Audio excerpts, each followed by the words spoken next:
ہم مسلمان نہیں مانتے کہ خدا اللہ سبحانہ و تعالیٰ انسان کا روپ لے کے اس زمین پہ آنے کی ضرورت ہے انہیں.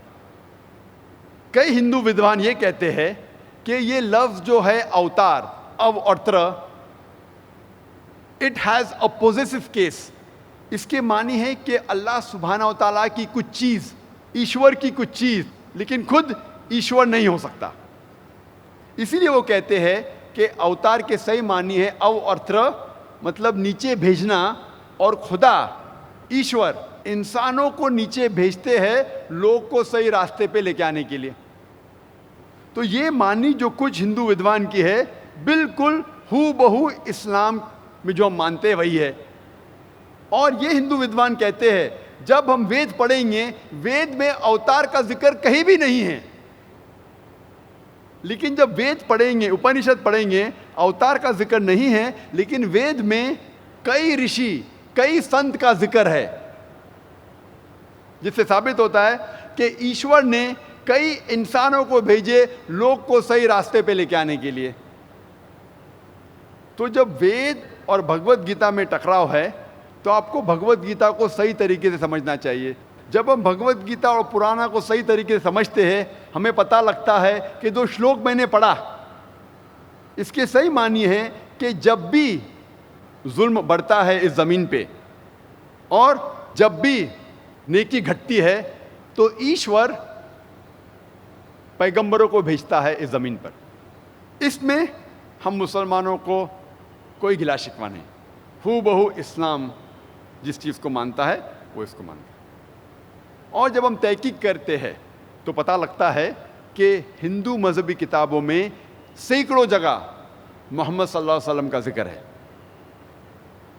پہلے ہم دیکھیں گے پرانا میں محمد صلی اللہ علیہ وسلم کے بارے میں کیا لکھا ہے. لکھا ہے بھوشیہ پرانا میں پرو 3 کھنڈ 3 ادھیے 3 شلوکات 5 سے 8 تک. اس میں لکھا ہے کیا ایک ملیچا آئے گا جو ریگستان سے آئے گا اپنے ساتھیوں کے ساتھ، اور اس کا نام ہوگا محمد صلی اللہ علیہ وسلم. اور راجہ بھوج اس مہادیو عرب کو اس کا استقبال کریں گے اور اس کو پنچ گرہ میں نہلائیں گے اور عزت کے ساتھ اسے تحفہ دیں گے اور کہیں گے کہ آپ انسانیت کے لیے ایک مثال ہے اور انسانیت کے لیے رحمت ہے، اور آپ نے ایک بڑی تعداد میں اچھے لوگ کو اکٹھا کیے تاکہ آپ دشمنوں کو ختم کر سکیں. جب یہ پڑھتے بھوشیہ پرانا پرو 3 کھنڈ 3 ادھیے 3 شلوکات 5 سے 8 اس میں لکھا ہوا ہے کہ ایک ملیچا آئے گا. ملیچا سنسکرت میں کہتے ہیں ودیشی کو، a foreigner who speaks a foreign language، جو ودیش کی بھاشا بات کرتا ہے. یہ شخص کا نام ہے محمد صلی اللہ علیہ وسلم، اور یہ شخص آئے گا مروستھل سے. مروستھل سنسکرت میں جب ہم ترجمہ کریں گے اس کے معنی ہے ریگستان، a desert, a sandy track. وہ آئے گا اپنے ساتھیوں کے ساتھ، اور ہم جانتے محمد صلی اللہ علیہ وسلم کے کئی صحابہ تھے. اور راجہ بھوج یہ مہادیو عرب کو پنچ گرھ میں نہلائیں گے. پنچ گرھ میں نہلانا کے معنی یہ نہیں کہ گنگا میں ڈبکی لینا، لیکن ہندوؤں کا یہ ماننا ہے کہ پنچ گرھ میں گنگا میں نہلائیں گے مطلب آپ پاک ہو جاتے ہیں. تو اس شلوک کے معنی ہے کہ یہ انسان معصوم ہوگا، پاک اور نیک ہوگا. اور راجہ بھوج اس انسان کو کہیں گے کہ آپ انسانیت کے لیے رحمت ہے. اور یہی کہا گیا ہے قرآن مجید میں سورہ انبیاء میں سورہ نمبر 21 آیت نمبر 107 میں، وَمَا أَرْسَلْنَاكَ إِلَّا رَحْمَةً لِلْعَالَمِينَ، کہ ہم نے تمہیں نہیں بھیجا لیکن صرف رحمت بنا کے سارے عالمین کے لیے، سارے جہاں کے لیے، ساری انسانیت کے لیے. اور محمد صلی اللہ علیہ وسلم ایک مثال ہے ساری انسانیت کے لیے. قرآن مجید میں اللہ تعالیٰ فرماتے ہیں سورہ احزاب میں سورہ نمبر 33 آیت نمبر 21 میں کہ بے شک آپ سب سے بہترین مثال ہے اخلاق میں. اللہ تعالیٰ فرماتے ہیں سورہ قلم میں سورہ نمبر 68 آیت نمبر 4 میں کہ آپ محمد صلی اللہ علیہ وسلم میں سب سے بہترین مثال پائیں گے. کچھ لوگ اعتراض کریں گے کہ یہ بھوشیہ وانی میں لکھا ہے راجہ بھوج کے بارے میں، اور راجہ بھوج جب ہم تحقیق کرتے ہیں وہ 11ویں صدی میں ہے، 500 سال محمد صلی اللہ علیہ وسلم کے بعد، جو 10th جنریشن آف راجہ شلیوان تھا۔ میں ان سے یہ کہنا چاہتا ہوں کہ ہندوستان میں ایک ہی راجہ بھوج نہیں ہے۔ جس طریقے سے روم کے بادشاہ کو لقب دیا جاتا ہے سیزر، اور مصر کے بادشاہ کو لقب دیا جاتا ہے فرعون، اسی طریقے سے ہندوستان کے راجاؤں کو لقب دیا جاتا ہے راجہ بھوج۔ تو راجہ بھوج ایک ہی نہیں ہے، کئی ہے۔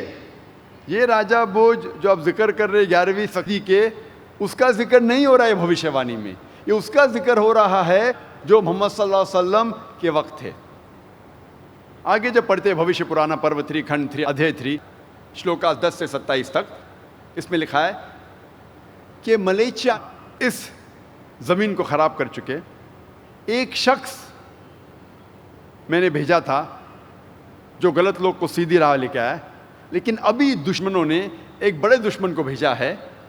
لکھا ہے سورہ بقرہ میں سورہ نمبر 2 آیت نمبر 173، سورہ مائدہ سورہ نمبر 5 آیت نمبر 3، سورہ انعام سورہ نمبر 6 آیت نمبر 145، اور سورہ نحل سورہ نمبر 16 آیت نمبر 115 میں حرمت علیکم المیتۃ والدم ولحم الخنزیر وما اہل لغیر اللہ بہ، آپ کے لیے منع ہے، آپ کے لیے حرام ہے مرا ہوا گوشت، خون، خنزیر، اور وہ کھانا جس پر غیر اللہ کا نام لیا ہے۔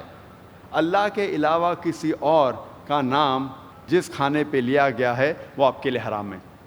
4 جگہ قرآن میں صاف لکھا ہے کہ سور کا گوشت کھانا حرام ہے، اور یہ لوگ انسانیت میں امن پھیلاتا ہے اور لوگوں کو نماز کے لیے بلاتا ہے، جسے ہم کہتے ہیں آذان، اور ساری حلال چیز کھاتا ہے، لیکن خنزیر کا گوشت، سور کا گوشت نہیں کھاتا۔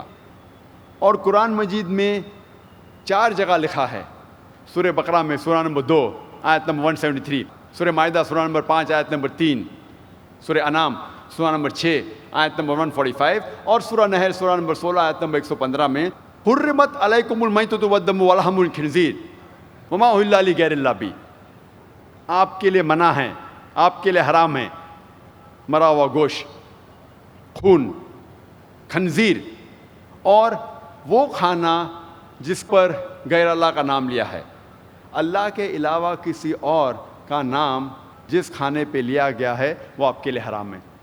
4 جگہ قرآن میں صاف لکھا ہے کہ سور کا گوشت کھانا حرام ہے، اور یہ لوگ